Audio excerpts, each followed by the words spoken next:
My boss fired me 1 week before my sales commission was due to be paid on a $700,000 deal I'd spent 2 months securing.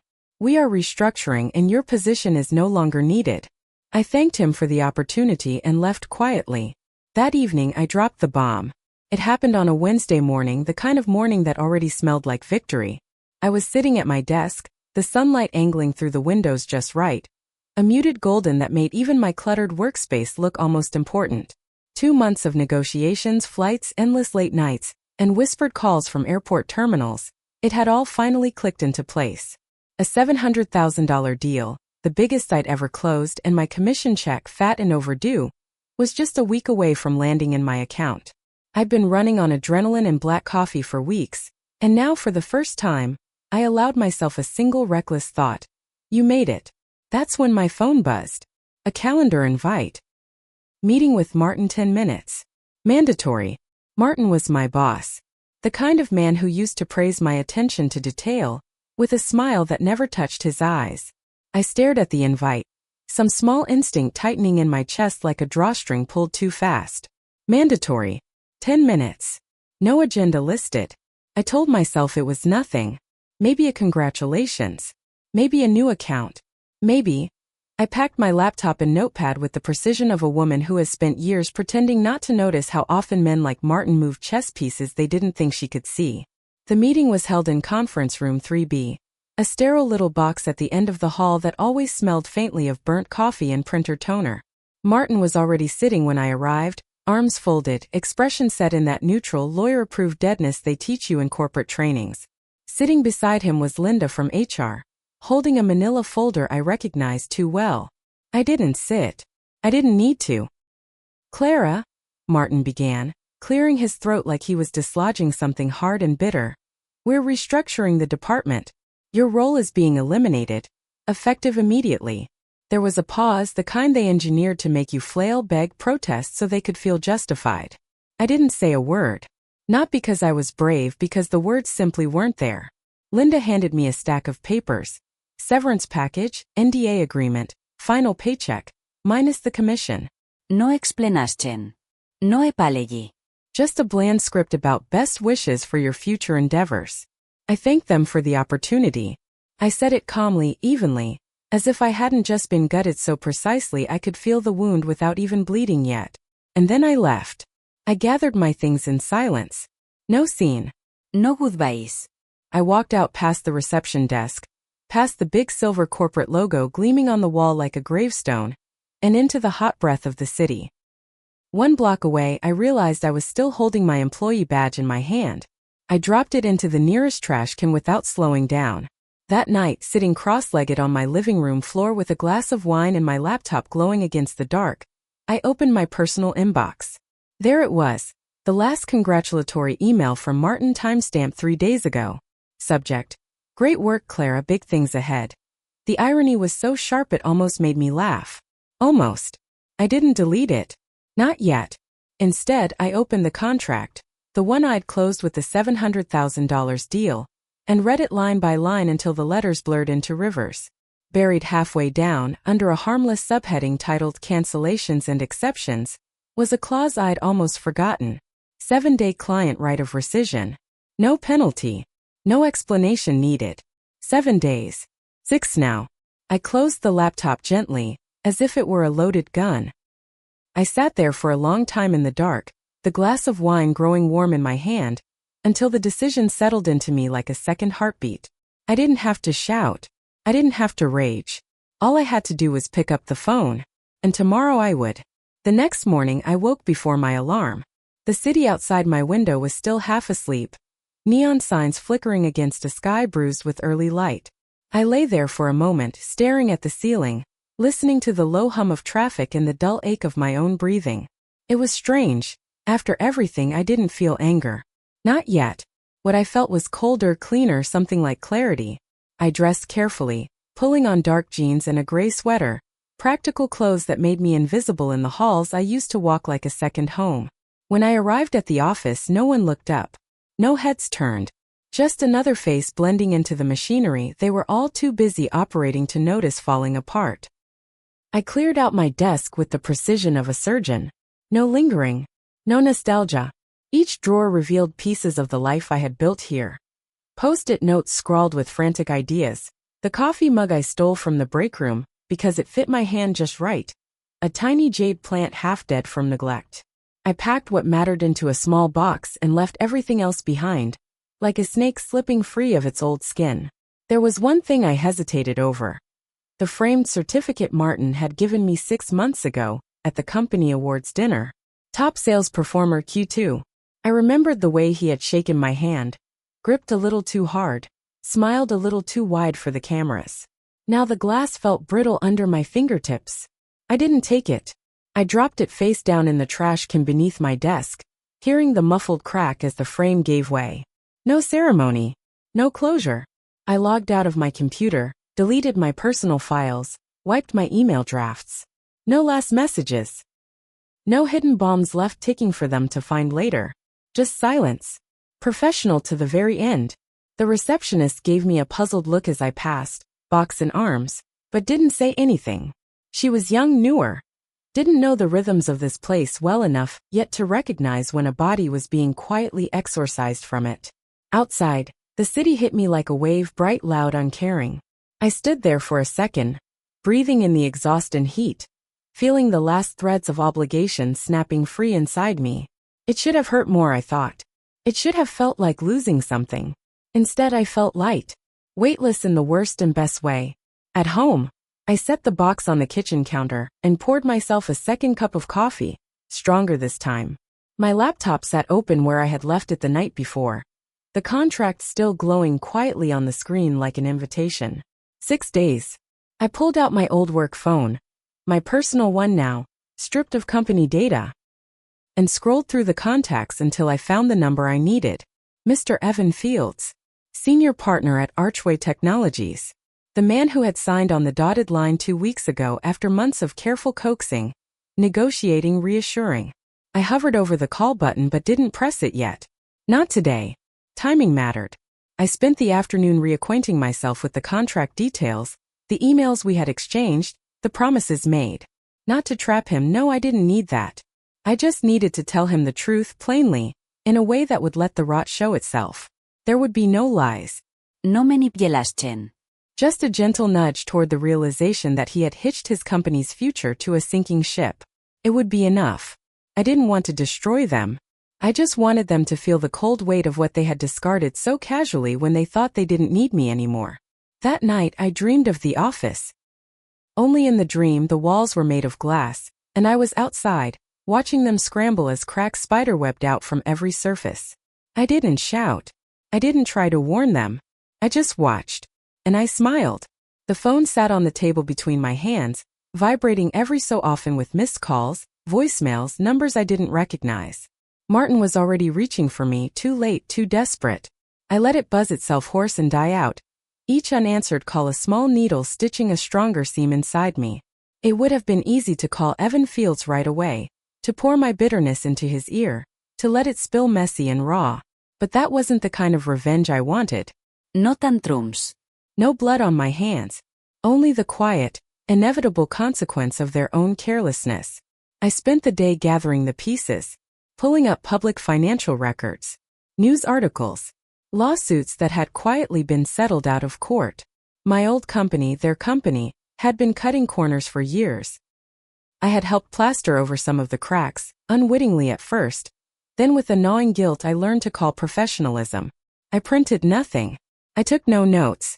Everything I needed was already inside me. A slow humming truth waiting to be spoken out loud. When the sun slipped low, painting my apartment in a dirty amber, I dialed Evan's number.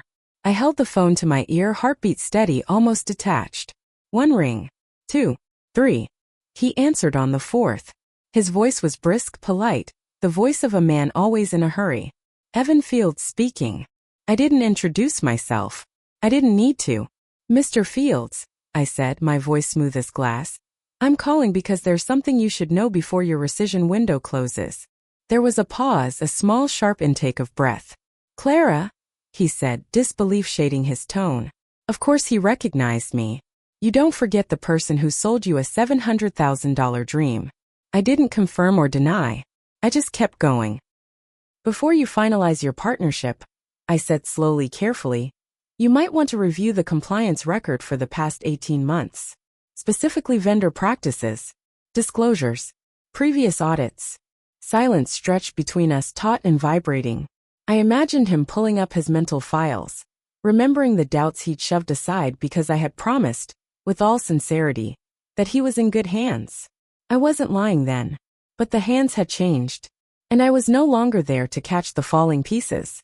I don't understand, he said, but it was a lie. He understood enough. I gave him one more breadcrumb, soft and damning. Check the non-disclosure agreements tied to the last 2 settlements, I said. And then I ended the call. No goodbye. No elaboration. I set the phone down carefully, my fingers trembling only a little. The finality of it washed over me, not like guilt, but like an exhale I had been holding for months, maybe years. I didn't need to see his face to know what would happen next.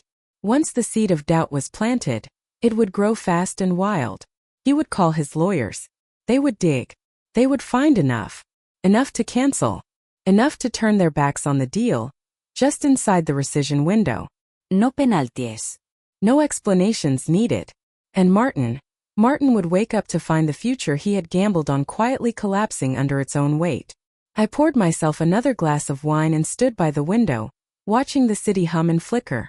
Above the noise and movement, I felt something else settle inside me. A gravity, a knowing. This wasn't just a reaction. This wasn't petty. This was the natural consequence of being underestimated one time too many. The phone buzzed again. A text this time. Martin. Please call me. We can fix this. You're still valued here. I stared at the message for a long time, feeling nothing at all. Not rage. Not regret. Just a cold, clean freedom. I powered off the phone. When I turned back to the window, the city looked different somehow. Sharper. Brighter. Like a battlefield I had already won before the first shot was fired. Tomorrow would bring the fallout. Tonight I would sleep. The first real crack came 2 days later. I was sitting in a small cafe down the block from my apartment, nursing a black coffee gone bitter from neglect, when my old coworker Jenna messaged me out of nowhere. Jenna. OMG, did you hear? Big deal with Archway just fell through. Total chaos here. Jenna. Martin looks like he's aged 10 years overnight. I read the messages slowly, savoring each word like it was the first breath after being held underwater too long. I didn't respond. I didn't need to. Across the cafe, a group of students laughed over something trivial, their easy joy jarring against the quiet war I had waged in near silence. I closed my eyes for a second, letting the sounds blur into background noise, letting the satisfaction settle deeper into my bones. It was working. Evan Fields hadn't called me back. He didn't need to. The cancellation must have been clean. A short and bloodless email delivered directly to Martin's inbox. I imagined Martin reading it, his disbelief, his immediate scramble for damage control. First the frantic internal meetings, then the red alerts to legal, to finance, to public relations, then the sinking realization that nothing could be fixed because the client didn't owe them an explanation. They had been so sure of me, of my loyalty, of my silence. And when they ripped me out like a defective part, they never thought to wonder what might happen if the gears jammed, without me there to grease them. The texts kept coming over the next few days. Whispers of internal audits being fast-tracked. Upper management breathing down Martin's neck. Several junior reps suddenly quitting. Jump ships before they got pulled under with him. Then came the calls. Blocked numbers, unlisted. I let them ring. Always let them ring. But it was the voicemail that finally twisted the knife. Late one night, my phone lit up with a new message, and out of pure morbid curiosity, I pressed play. Martin's voice, frayed and desperate. Clara, listen. I realize now we made a mistake. Maybe we moved too fast. There's a place for you here if you want it. We can discuss new terms. Higher commission structure. I can personally guarantee it. Please just call me back. We need you. It wasn't the apology he thought it was. It wasn't even an admission. It was just survival instinct clawing for the last lifeline he could think of. Me. I sat there in the dark listening to the message twice, then 3 times. Not because I was tempted. Not because I needed validation. Because I wanted to remember that voice. The break in it. The moment when the man who thought he could discard me like spoiled inventory realized, He had underestimated the quiet woman who always smiled and said thank you. I deleted the message without replying. The next day, I heard from Jenna again. Jenna, word is Martin might be getting pushed out. Execs are furious about the deal collapse. Whole departments under review. I imagine the glass walls of conference room 3B, the place where they had gutted me so neatly, now hosting secret meetings about Martin's future. His polished words turning to ash in his mouth. The sharks circling. The smell of blood in the water. It wasn't enough to ruin him. I didn't need to. I just needed him to sit with the realization that he had cost himself everything by betraying the one person who could have saved him. That was the real revenge. Not fire. Not fury. Just absence. A void where loyalty had once lived. I finished my coffee slowly, letting the last bitter mouthful burn down my throat like a toast. To mistakes. To consequences. To the silence that was sometimes louder than any scream. By the end of the week, it wasn't just whispers anymore. It was headlines. Small at first.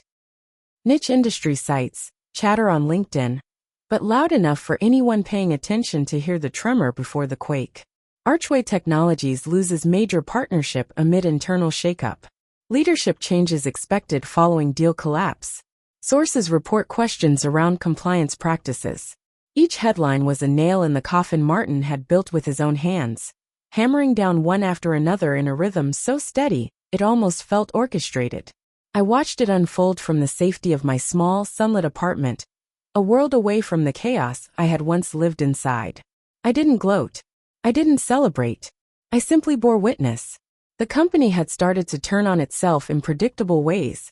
HR scrambling to launch investigations. Managers tossing blame like sandbags on a sinking ship. Jenna messaged again late one night, the words frantic. Jenna. Martin's on leave now. Everyone says he's gonna get canned officially by end of the month. Jenna. Internal audit found discrepancies in reporting. Compliance nightmares. It's bad, Clara. It's so bad. I stared at her messages, letting the weight of them settle.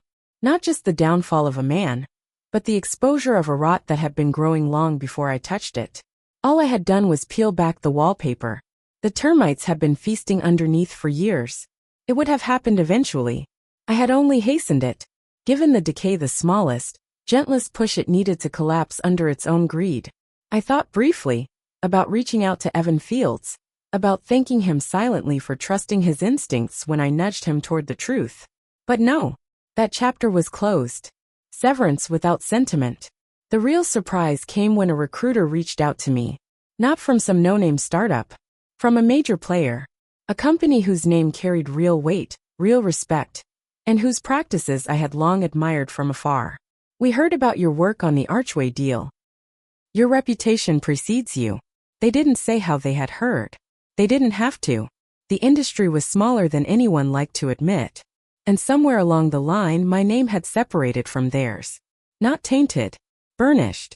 I declined the recruiter politely. I wasn't ready to tie myself to another corporate machine. Not yet. Something inside me had shifted too much to ever fit neatly back into a structure built to bleed people dry. I wanted something quieter. Smaller. Mine. Late one night when the city's heartbeat had slowed to a whisper and the streetlights cast long, lonely shadows across my walls, I opened a blank document on my laptop. At the top, I typed 2 words. Clara Morgan Consulting. It wasn't much. Just an idea. A promise to myself that I would build something no one could take away with a mandatory meeting and a folder of legalese.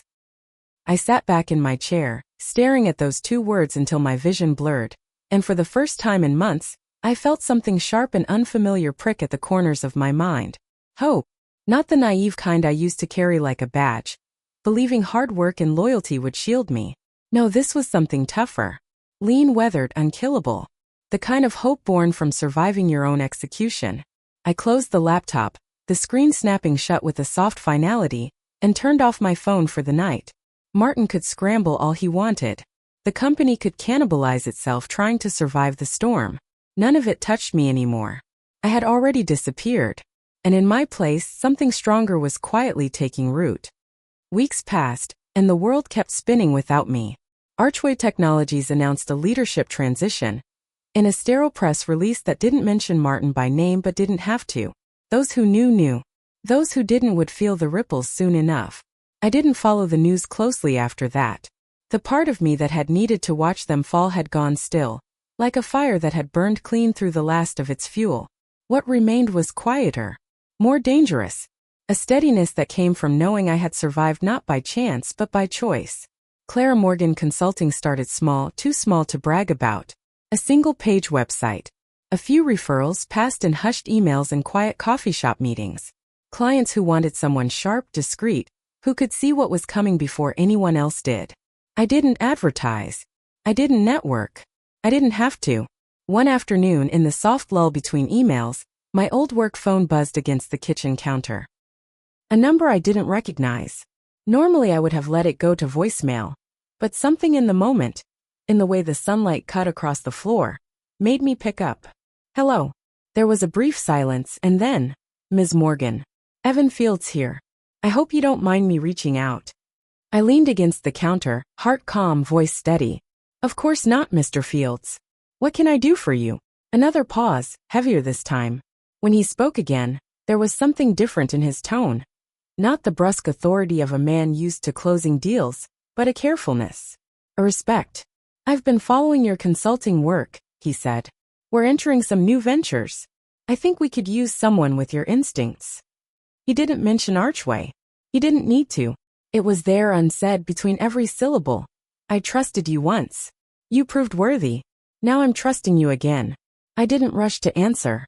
I let the silence stretch, controlled, owned.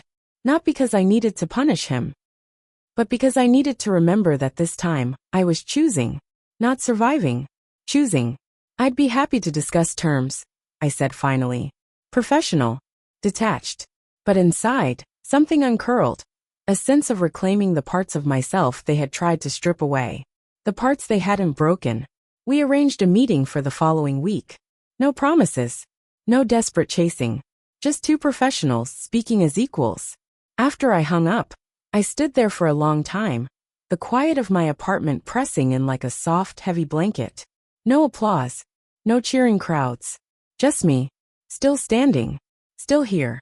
I opened my laptop and deleted the last artifact I had held onto. The old congratulatory email from Martin. The one I had once thought was a promise. One click, and it was gone. Not out of spite.